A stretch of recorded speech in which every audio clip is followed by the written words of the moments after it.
O nosso quórum está um pouquinho pequeno, né? Mas A Yolanda Tá disse que não pode entrar. que a Yolanda também está com problema lá. Sheila também está na rua. Sheila também está. E Sônia também está com bombeiro hidráulico em casa. Sônia está com bombeiro hidráulico. Sônia está aqui, ó. Já acabou? Cadê a Sônia? Sônia estava aqui? Cadê a Sônia? O Chico está entrando aí. Parece Hoje que a Gabriela Sônia está aí. aqui. Boa tarde, Gabriela.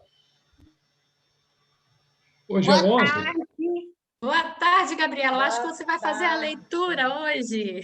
Boa tarde, Gabi, meninas. você está bem? Fala, Chico. Boa tarde, Chico. Boa tarde. Eu também, graças a Deus. A gente sai do inferno e entra no outro, né? Já que não dá para ir direto para o céu, né? Nós vamos fazendo as nossas viagens pelos infernos aí, né? Hoje é o quadro do inferno cristão. Ontem o Chacur leu. Esse 11 é curtinho, mas o 12, ele também é bem extenso. Mas vamos lá, né? Alguém quer ler? Eu já ouvi alguém dizer assim, eu quero ler, titio. Isso, já entrou até falando. Não, eu estou terminando de fazer um negocinho aqui, aí daqui a pouco eu leio. Aí alguém inicia aí e daqui a pouco eu termino. Então, eu vou dar início com a pessoa que te acusou, Paula. Sacanagem. Ai, ai. Indicou. Mas a gente está precisando de ouvir sua voz também, né, Paulinha? Pois é. Olá, Paulinha. Quadro do inferno cristão. Resumimos nas citações seguintes a opinião dos teólogos sobre o inferno. Essa descrição, tendo sido tirada dos próprios autores sacros, o que é divino, e da vida dos santos, pode ser considerada tanto melhor como a expressão da fé ortodoxa, de acordo com as leis da Igreja, nesse assunto, quanto é a todo instante reproduzido com algumas pequenas variantes nos sermões. Peraí. E nas instruções pastorais. E nas instruções pastorais. É que veio uma conversa na frente. Os demônios são espíritos Agora, puros. esse é o 11, né? É. Esse que você leu foi Esse agora é o 12. Esse agora é o 12. 12. O do 11 tem alguma coisa a ser comentado?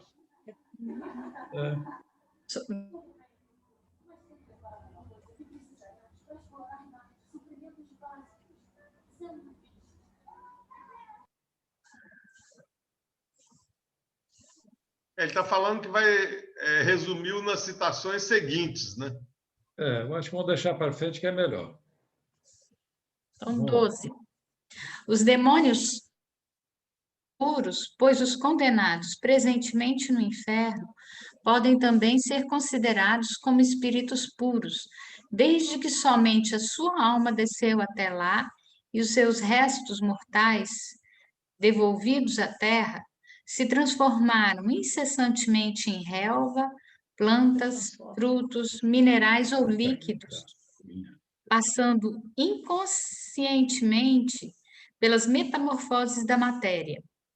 Mas os condenados, como santos, devem ressuscitar no último dia e retornar para não mais os perder corpos carnais, os mesmos corpos com que foram conhecidos quando vivos. O que distinguirá um dos outros é que os eleitos ressuscitarão em corpos purificados e radiosos, enquanto os condenados em corpos imundos e deformados pelo pecado.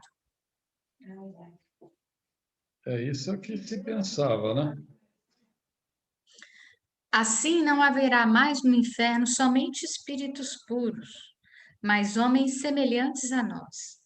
O inferno é, portanto, uma região física, geográfica, material, desde que será povoado por criaturas terrenas com pés, mãos, boca, língua, dentes, orelhas, olhos semelhantes aos nossos, com sangue nas veias e nervos sensíveis da dor. Onde está situado o inferno?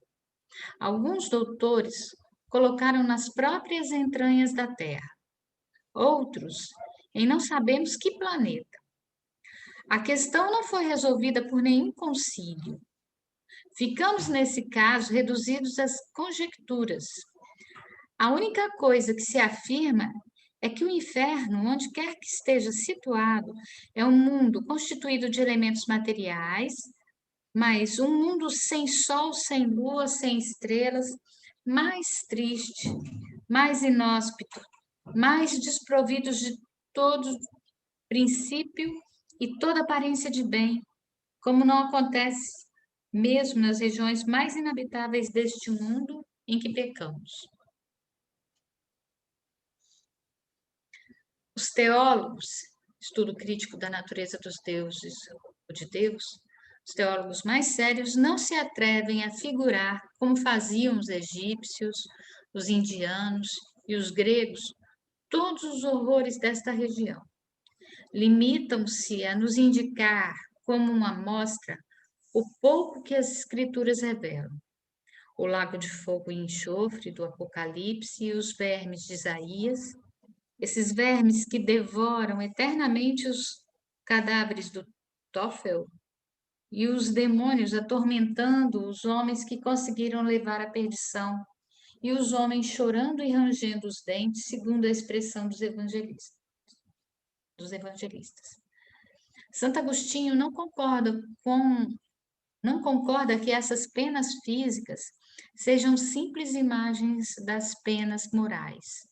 Ele vê um lago realmente de enxofre, vermes e serpentes verdadeiros apegando-se a todas as partes dos corpos dos condenados e juntando às suas mordidas as queimaduras do fogo. Ele pretende, segundo um versículo de São Marcos, que esse fogo estranho, embora material como o nosso, agindo sobre corpos materiais, os conservará como sal conserva a carne de animais sacrificados. Mas os condenados sentirão esse fogo que queima sem destruir e que penetrará sob a sua pele. Eles ficarão encharcados e saturados em todos os seus membros, na medula dos ossos e na pupila dos olhos, bem como nas fibras mais ocultas e mais sensíveis do ser. A cratera de um vulcão, se nela pudessem atirar-se, seria para eles um lugar de refrigério e descanso. Assim falam com toda a segurança os teólogos mais tímidos, mais discretos e reservados. Não negam, aliás, a existência do inferno de outros suplícios corporais. Dizem apenas que não possuem conhecimentos suficientes para deles falar de maneira positiva, pelo menos como podem fazer sobre o horrível suplício do fogo e dos vermes. Mas há teólogos mais espertos ou mais esclarecidos que descrevem o inferno com mais detalhes, mais variados e mais precisos. Embora não saibam em que lugar do espaço está situado o inferno, há santos que o viram. Não foram até lá com a lira nas mãos como Orfeu, ou de espada em punho como Ulisses, mas transportados em espírito. Santa Teresa pertence a esse número. Tem-se a impressão, pelo relato da santa, que há cidades no inferno. Ela viu ali pelo menos uma espécie de rua comprida e estreita, como tantas que existem nas velhas cidades. Entrou na rua, andando com horror sobre um terreno pantanoso e fétido, cheio de répteis monstruosos, mas teve a sua marcha assustada por um muro que fechava a saída. Nesse muro havia um nicho ao qual Teresa se recolheu sem saber como isso aconteceu. Era, diz ela, o lugar que lhe estava destinado se abusasse, durante a vida, das graças que Deus lhe concedia em sua cela de Ávila. Logo foi introduzida com espantosa facilidade nesse nicho de pedra, viu que não podia sentar-se nem deitar-se, e nem mesmo se manter de pé. Menos ainda poderia sair dali. Esse horrível mundo começou a fechar-se sobre ela, envolvendo-a, prendendo-a como se as faces do nicho fossem animadas. Parecia-lhe que a asfixiavam, estrangulavam e, ao mesmo tempo que a esfolavam viva, e a retalhavam em fatias. Sentia-se queimar e experimentava simultaneamente todas as formas de angústia. Nenhuma esperança de socorro. Tudo ao seu redor era trevas. Mas, através dessas trevas, ela ainda percebia com assombro a horrorosa rua em que estava alojada, com toda a sua imundície, o que também lhe era intolerável como o aperto da sua prisão. Esse, não há dúvida, apenas um cantinho do inferno. Outros viajores espirituais foram mais favorecidos. Viram no inferno grandes cidades inteiramente incendiadas. Babilônia e Nínive, a própria Roma, com seus palácios e seus templos abrasados, e todos os habitantes acorrentados. Os traficantes presos aos seus balcões, os padres reunidos com as cortesãs nos salões de festas, urrando nas suas cadeiras, das quais não podiam levantar-se, e levando aos lábios, para matar a sede, taças de que saíam chamas. Criados de joelhos em cloacas ferventes, de braços estendidos ante príncipes de cujas mãos escorria sobre ele, em forma de lavas devoradoras, ouro derretido. Outros viram no inferno planícies ilimitadas, onde camponeses famintos, nada colhendo das suas estéreis plantações nessas planícies regadas pelos seus suores fumegantes, e como nada podiam encontrar, se entredevoravam. Depois, tão numerosos como antes, magros e famintos da mesma maneira, eles se dispersavam em bandos no horizonte, procurando inutilmente um lugar de terras mais felizes e sendo imediatamente substituído, nos campos que abandonavam, por outras colônias errantes de condenados. Há os que viram no inferno montanhas cercadas de precipícios e florestas soluçantes, de poços sem águas, de fontes de lágrimas, de rios de sangue, de turbilhões de neve em desertos de gelo, de barcos cheios de desesperados vagando sobre os mares sem praias. Viram-se, enfim, todas as coisas que os pagãos haviam visto.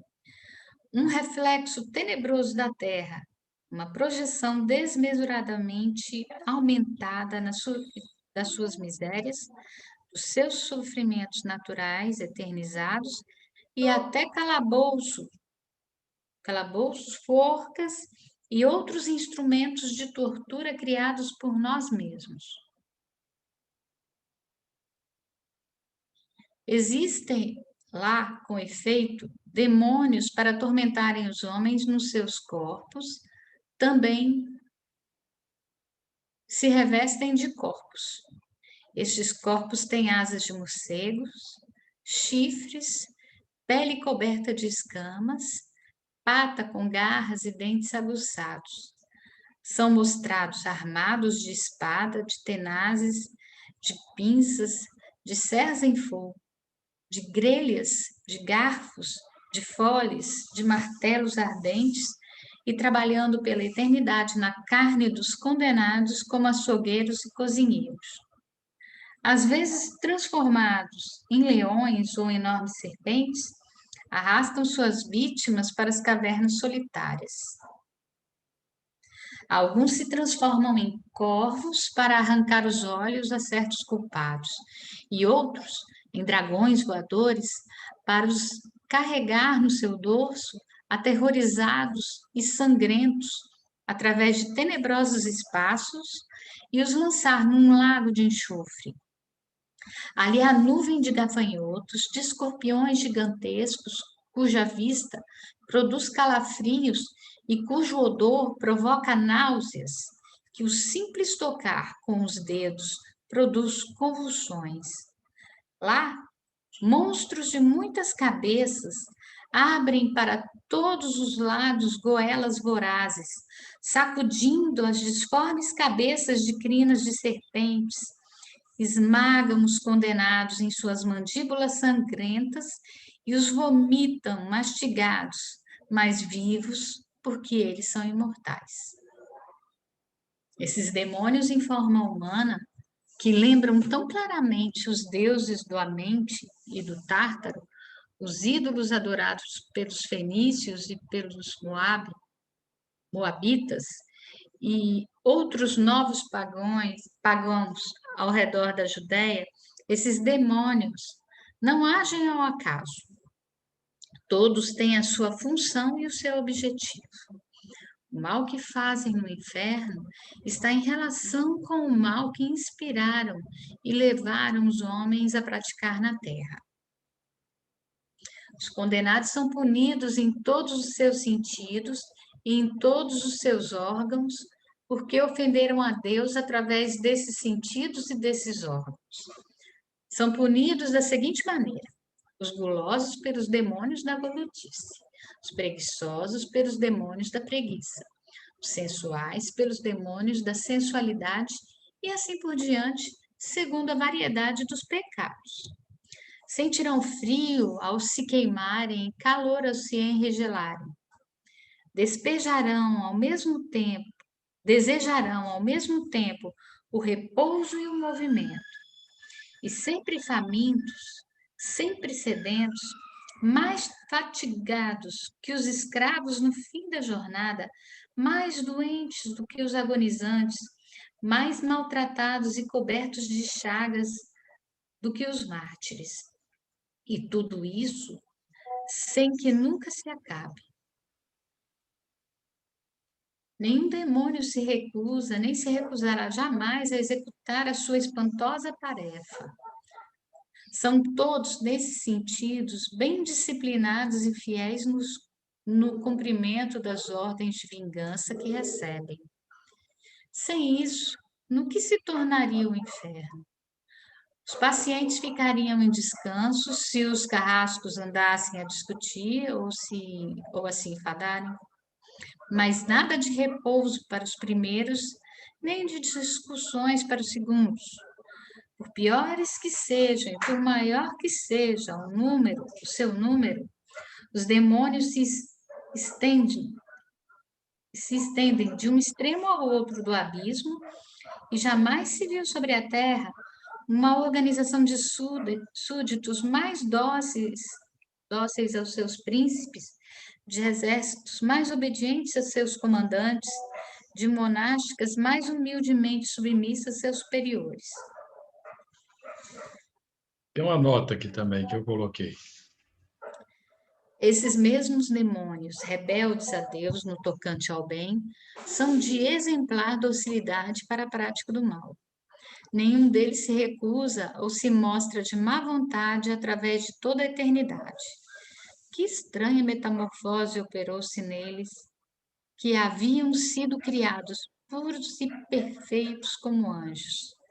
É realmente estranho vê-los dar exemplos de perfeito entendimento, de plena harmonia, de inalterável concórdia, quando os homens não sabem viver em paz e se estraçalham na terra. Vendo o requinte dos castigos reservados aos condenados e comparando a sua situação com a dos demônios, pergunta-se quais são os mais dignos de lástimas. os algozes ou as vítimas. Continua? Continua. Ainda não acabou, não. Ainda tem um pedacinho.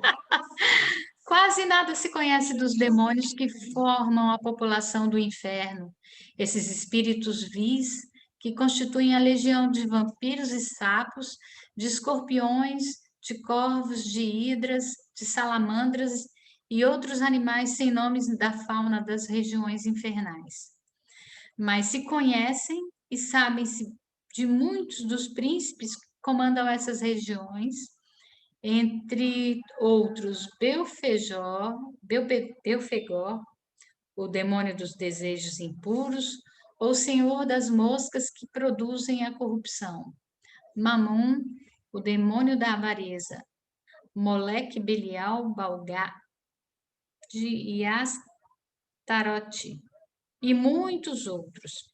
E acima deles, o seu chefe universal, o sombrio arcanjo que tinha no céu o nome de Lúcifer e que tem no inferno o nome de Satanás. Eis em resumo a ideia que nos dão do inferno, considerado em sua natureza física e quanto às penas físicas que nele existem. Consultai os pais da igreja e os antigos doutores. Interrogai as legendas piedosas. Olhai as esculturas e as pinturas das nossas igrejas. Ouvi com atenção o que dizem nos nossos púlpitos e aprendereis ainda mais.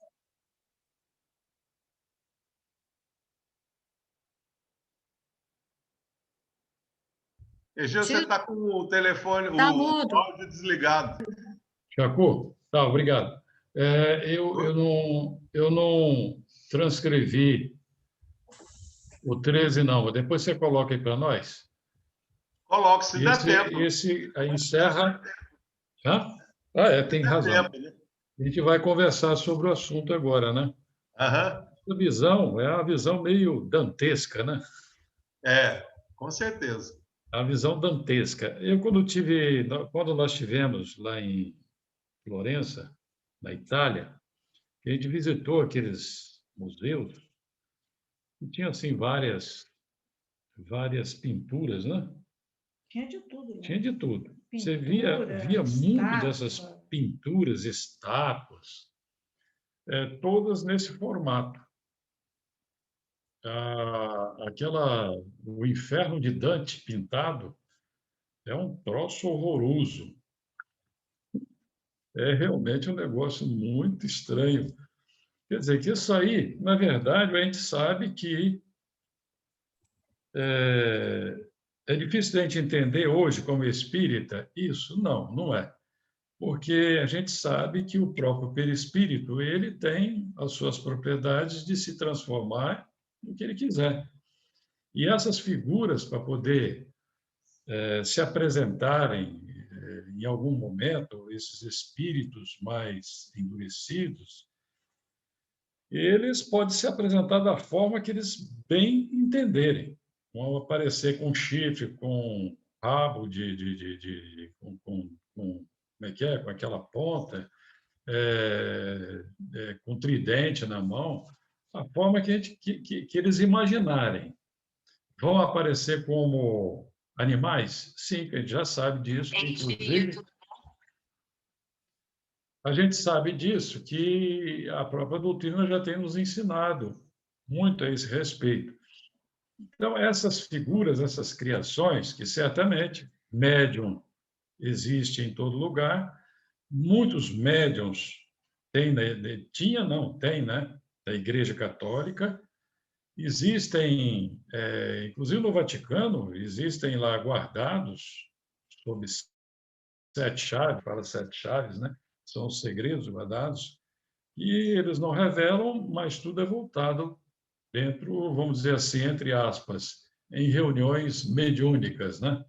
Eles não vão falar com esse nome, mas existem muitas reuniões feitas com os mais graduados, que são os médiuns que, às vezes, são projetados para eles da forma como eles podem entender.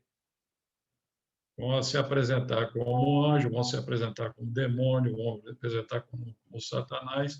Agora, existe isso? Não existe. São espíritos que estão realmente dentro de um grau de evolução que ainda se apresentam dessa forma, muitas vezes até para amedrontar. É nisso que a gente às vezes fala até com os próprios médiuns, quando estão em desdobramento, que veem, muitos médiuns veem essas criaturas, e que a gente sempre recomenda, não tenha medo, porque isso é só para assustar. Onde é que fica o calcanhar de Aquiles? É o medo. Eles se projetam através do medo, eles se apresentam nessa condição para estimular o medo. E se a pessoa realmente ela tem esse medo, ela abre as comportas, né? Paula está doida para falar, pode falar, Paula. Não, eu só lembrei de uma coisa. É que a Clarinha hoje Pode tem que falar. fazer um dever lá de português, que é alguma coisa relacionada com contos de terror, contos assombrados. Deu vontade de aprender, apresentar esse texto aí para ela, Porque porque isso passa. parece. Mas sabe o que quando eu estava lendo, eu ficava olhando assim nas palavras, nas figuras que se desenhavam nas nossas mentes, é que parece que alguém ficou meticulosamente ali, imaginando cenários terríveis para impor a outros, né? Não a si. Ou vendo, né? Mas a questão é muito mais aí nesse caso, tipo assim, parece, vai você, não eu. Então, era uma coisa como se você estivesse criando uma tortura para o outro, não para você. E aí você inchava a coisa cada vez pior. Porque o que é Deus se ele não tem perdão? Claro. E quando eles pintam essa figura do inferno aí, seria uma coisa eterna, né? E não é, a gente sabe que não tem nada a ver, né? É uma situação temporária, né? Que o indivíduo está lá, onde tiver o teu tesouro, aí estará teu coração, né? Nós nos afinizamos com esses tipos de pensamentos, de vibrações. Se nós estivermos nessa mesma faixa vibratória, nós seremos conduzidos a esses lugares. Ou se as nossas condutas forem compatíveis com esse tipo de pensamento, é evidente que nós estaremos, mesmo que seja temporariamente, mas lá estaremos. A gente pode sempre lembrar aqui de André Luiz, né, naquela Nosso Lar, no livro Nosso Lar, que ele estava lá, até desenharam lá, passaram lá a imagem, né, de um umbral, de uma situação umbralina. Tanto é que esse umbral que foi mostrado seria um umbral mais superficial. Existem umbrais mais profundos, eles são mais tenebrosos, mais assustadores. E já nesse umbral que foi mostrado através do Nosso Lar, né, a gente vê que a coisa não é tão bonita assim, né? Realmente. Agora, eu gostaria de fazer uma pergunta. Por exemplo, eu vou perguntar, hein? A Gabriela, quando você realmente, não precisa entrar em detalhes se você não quiser, mas seria bom para que a gente possa melhor se situar aqui, Gabriela, se você tiver à vontade para poder falar também, tá? Você, por exemplo, quando faz essas incursões nessas regiões, a sua condição de clarividência, ela chega a algum personagem desse que a gente traçou aqui, que foi mostrado aqui, ou parecido?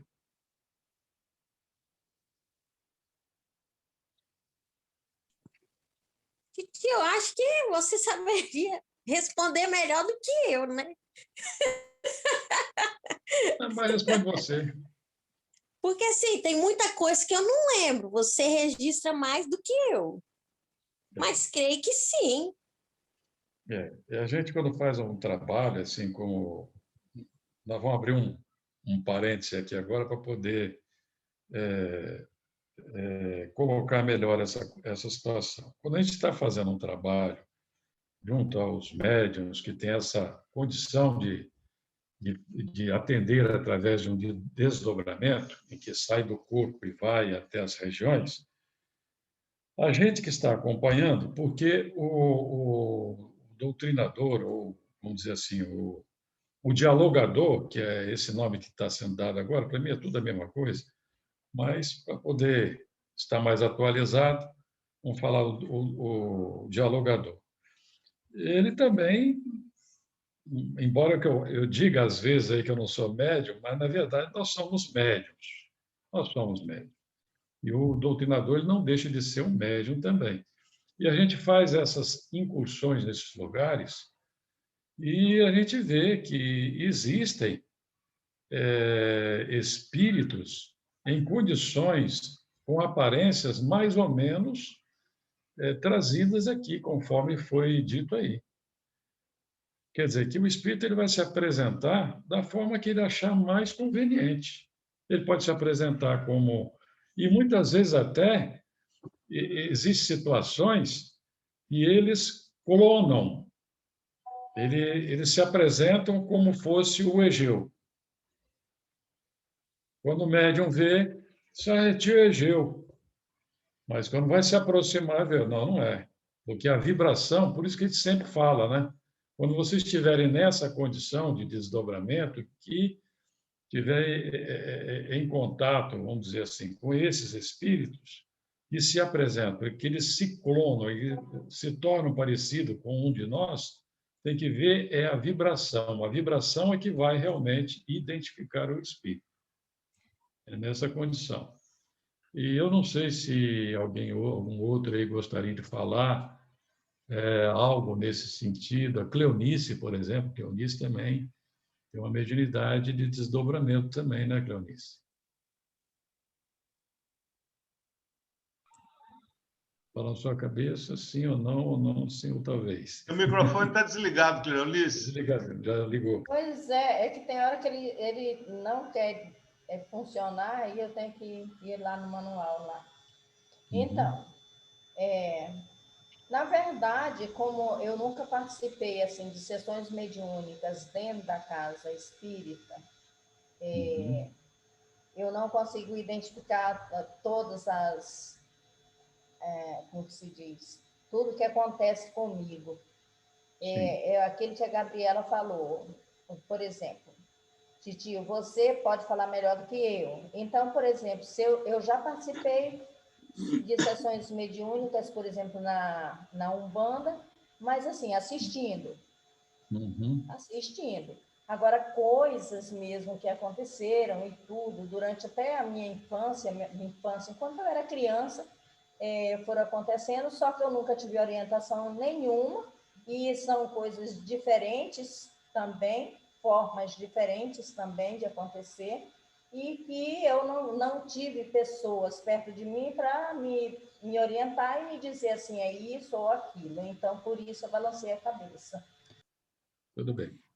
Eu acho que eles pintavam muito essas figuras aí, e essa coisa tão horrorosa, assim.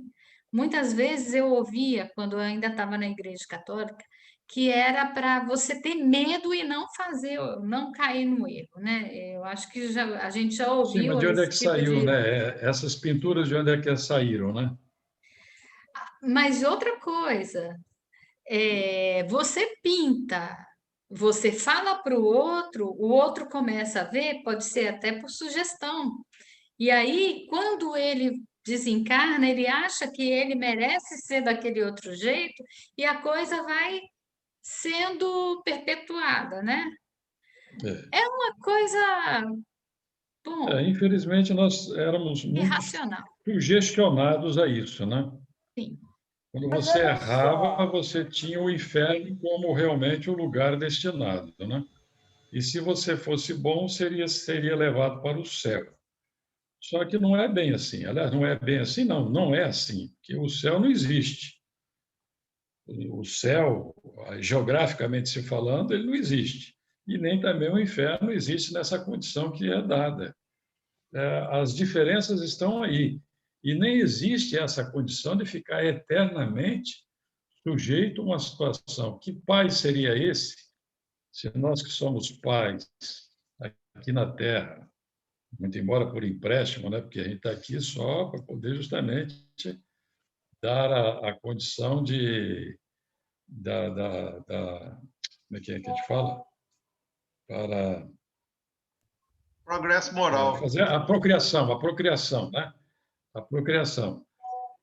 E enquanto Deus, que é Pai misericordioso, a gente sabe que isso não tem nenhum fundo de verdade nessa situação. São situações que são criadas justamente para isso aí que você falou, Paulo, para amedrontar. É uma incoerência muito grande você ser um cristão e acreditar que o Pai, que é todo-poderoso, não vai dar perdão ou oportunidades futuras. É uma incoerência Que é no todo perdão, não, que é todo sentimento. amor e bondade. Né? Que é todo poderoso, não, que é todo amor e bondade. É uma incoerência muito grande a gente pensar, Mas hoje a raciocinar gente assim. sabe que é, né, Paula? Hoje nós sabemos que é, né? Isso. Isso que eu ia Como que falar, a a gente gente está pode aprendendo isso agora, né? Antigamente a gente não tinha noção disso. Quanto Tudo que era tempo dado, a nós gente navegamos acreditava. nesse bar? Quanto tempo a gente navegou nesse mar? Nossa, Virgem, Pois é. eu imagino os Hoje a gente, por infernos. exemplo, a gente tem Fala, a Fernando. ideia, a gente tem a ideia hoje de que o céu e o inferno é um estado, né? Um estado de cada um, individual, né? Agora, por outro lado, também a gente sabe que acontece situações, que nem foi falado aí no texto. Eu digo porque quando eu era criança eu via muita coisa, e muita coisa feia. Eu via galinha misturada com cobra, misturada com um monte de coisa, e era apavorante essa situação. E ainda por sinal, eu tinha minha irmã mais velha dizia assim: é fulano que morreu e está aparecendo assim para você. Aí era que eu queria morrer de medo mesmo, né?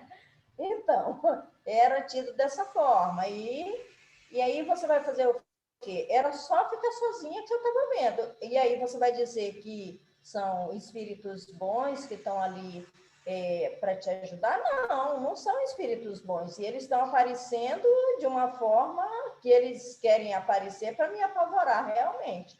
Então, eu acredito que exista realmente isso, mas no estado em que o espírito se encontra, né? Mas não que exista realmente esse céu e inferno enquanto mundo propriamente, que você vai ficar lá padecendo e pronto.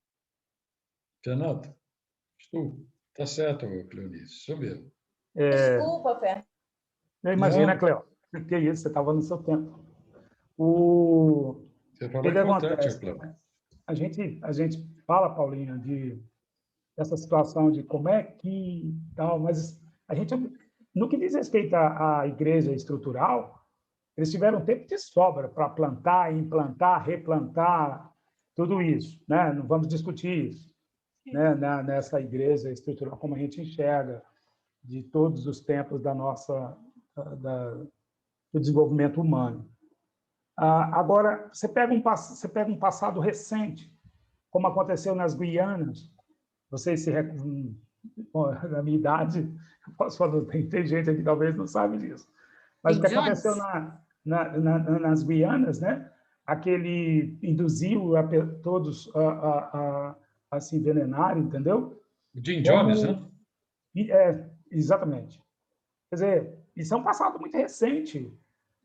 Já era um passado que a gente poderia falar assim, poxa, a gente já estava com uma compreensão um pouco melhor. Então, o nível de influência que o ser humano, em determinadas condições, ele pode exercer num grupo que a gente pode nem imaginar. E eu me lembro dos borboletas azuis, aqui em Vitória, estou falando. Aqui em Vitória mesmo. Eu me recordo que eu não era pai ainda, tal, mas eu me preocupava com aquela situação do desespero das famílias em tentar retirar os filhos daquela casa. Ficava ali na Cidade Alta, inclusive, perto, Cidade Alta ali, mais para o lado do Parque Moscoso, naquela região de Vitória. era uma sede deles ali. Então, ia aliciando os menores. Nós estamos falando Isso é uma seita religiosa, né? Sim. Uma seita religiosa. Eu, inclusive... influenciando os adolescentes, e muito bonito, o violão, a cantoria e não sei o quê, até chegar nos pontos mais extremos de dominação e tal e tal. Então, comparando hoje, para quem não sabe disso, seria como ter alguém que mexe com crack, por exemplo. Entendeu? Eu estou fazendo uma comparação bem chula, mas é mais ou menos isso. Você não tem como tirar. Então, era um trabalho muito grande você resgatar o seu filho de um ambiente desse. E nós estamos falando de uma seita, né? Ali à vista de todos. Então, imagina uma coisa que perdura aí por milênios, né? Colocando isso nas mais diversas épocas na cabeça da gente. E o que você está falando, Fernando, eu achei interessante o que você falou, porque logo que isso surgiu aqui em Vitória, eu trabalhava numa empresa e o pai de uma das adolescentes estava desesperado. Ele me procurou lá na empresa, né? Ele estava desesperado, mas desesperado. Ele era um senhor de posses, né? Que tinha recursos, né? E não era senhor, ele é um moço. E a filha dele havia entrado nessa seita. E eles faziam uma lavagem cerebral na pessoa de uma forma tal que eles subjugavam os adolescentes de uma forma tão violenta que eles passavam a ver as coisas e ter assim visões das piores que a gente possa imaginar. E eles ficavam trancados numa espécie de um porão, como se fossem animais mesmo. Que coisa. Ele se lamentando, querendo tirar, ele não conseguia tirar a filha de lá. Depois de muito tempo, ele parece que ele conseguiu, mas a menina ficou com uma atrofia mental. Ela teve problemas depois de sequelas, né? Agora, imagine, com essa situação de você ir a um templo religioso, né? Considerado religioso, né? Isso é uma coisa que eu ia falar depois, mas depois eu falo, é um pensamento do Palhano que eu estava procurando, encontrei outro dia com relação a essa questão da religião em si. Mas depois eu trago, um dia eu vou trazer aqui para a gente ficar ciente dessa colocação muito interessante que o Palhano faz sobre essa questão do sentido religioso, em que sentido se coloca esse sentido religioso, né? E a gente vê que isso aí, impregnado na nossa mente durante reencarnações atrás de reencarnações, a gente foi criando quase que um clichê mental e ficou sendo controlado. Hoje a gente sabe como é que isso funciona. E nessas regiões, sais, né, lá dos umbrais, o que se vê por lá, o que está por lá, é um produto fabricado pela mente daqueles que lá estão. Eles plasmam todos esses recursos através do seu pensamento, da sua mente. Então, por isso que se vê aquelas regiões totalmente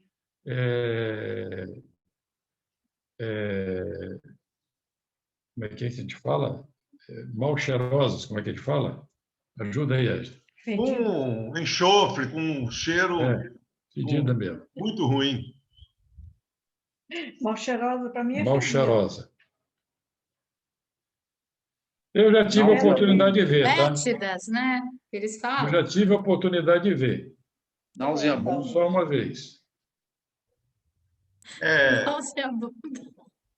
E ninguém está isento de ser enganado, como está aqui no Mateus 24, 24. Porque hão de surgir falsos cristos e falsos profetas, e farão grandes sinais e prodígios, de modo que, se possível fora, enganariam até os escolhidos. Então, verdade. A gente tem que estar sempre prevenido. Por isso que Jesus botou lá uma coisa tão simples, né? Uma frase tão simples. Vigiai e orai. Está tudo aí embutido. Exatamente isso aí. Palavrinha, né? Eu não ouvi a Helen falar hoje, o Chacu. Ela está só ouvindo, ela está aqui. Aí ela tirou o som também do celular dela para não ficar. A Marcinha também, rapaz. É só para Maria, não dar microfonia. Tá certo. Mas quiser falar, Ellen, fica à vontade, tá, minha filha? Não, eu estava pensando aqui, enquanto vocês estavam falando, que os diretores de filme, né, que fazem esses filmes de terror, né, essas coisas assim, o que passa pela cabeça deles para eles criarem, né, aquelas imagens, né? E tudo mais. Tem filmes de terrores com imagens horríveis. Que fazem assim. à noite. Ai, gente, As não fale visitas filme, que fazem à noite. Eles trazem as vivências durante a noite. Verdade. Então, tem uns que passeiam para uns lugares muito esquisitos, né? Só chamar. Não tem outra explicação. O Ellen, a gente costuma dizer que eles são médiums a serviço das trevas. Sim. É bem provável Essas mesmo. músicas que são produzidas, as próprias músicas que são produzidas, elas têm um efeito que, se a gente for realmente observar, é um troço meio, muito umbralino mesmo, sabe? Até o próprio ritmo, muitas vezes, ele é meio como se fosse uma hipnose. Ele exerce um efeito hipnótico. Por isso que nessas raves que se tem notícia aí, o alto consumo de droga, essas coisas todinhas, isso tudo é influenciado por esse tipo de situação. Tanto a música em si, o ritmo que ela toca, como também a poesia que está nessa música, né? A letra também é carregada de vibrações. Né? Por isso a importância que você falou do orar e vigiar. Né? Isso aí. Andréia, quer falar alguma coisa? Não, né? Jornal também, tudo bem. Rapaz, a gente fica aqui conversando, trocando de ideias, estudando, quando a gente olha o horário, já acabou. Aí que eu digo, Pater noster qui es in cieli, sanctificetur nomen tuum. Isso na época que você era padre. Qualquer hora ele vai rezar a missa inteira em latim aqui. Advenia regnum tuum, fiat voluntas tuam. Marcinho gostou. Pois é. Vamos lá, né? A Ela disse que vai cantar, não sei o que. Ela está folheando aqui uma enciclopédia. Aqui, ó. Vai. Bem sugestivo. Vamos lá. Abre Teu coração, recebe a luz que do alto vem a te envolver. Entra com Jesus em doce comunhão para amenizar teu padecer. A vida é luta, mas tens o sol. Se a noite vai, vem o arrebol. Se hoje é sombra, amanhã luz. Não estás sozinho, já tens Jesus. Ergue todo dia a tua prece, reforça em tua alma a confiança, embora o amargor da luta ingente mantém sempre acesa a esperança. Enxuga o pranto e vem cantar, vencendo a mágoa, aprende a amar. O tempo passa, tenta esquecer.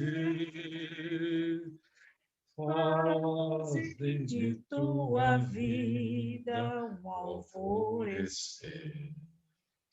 Faze de tua vida um alvorecer.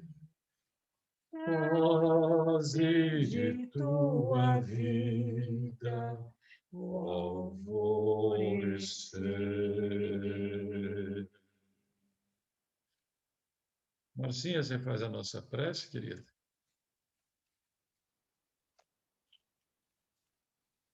Eu? É. Tá tão baixinho? Tá. Não, estou ouvindo bem. Ah, tá bom.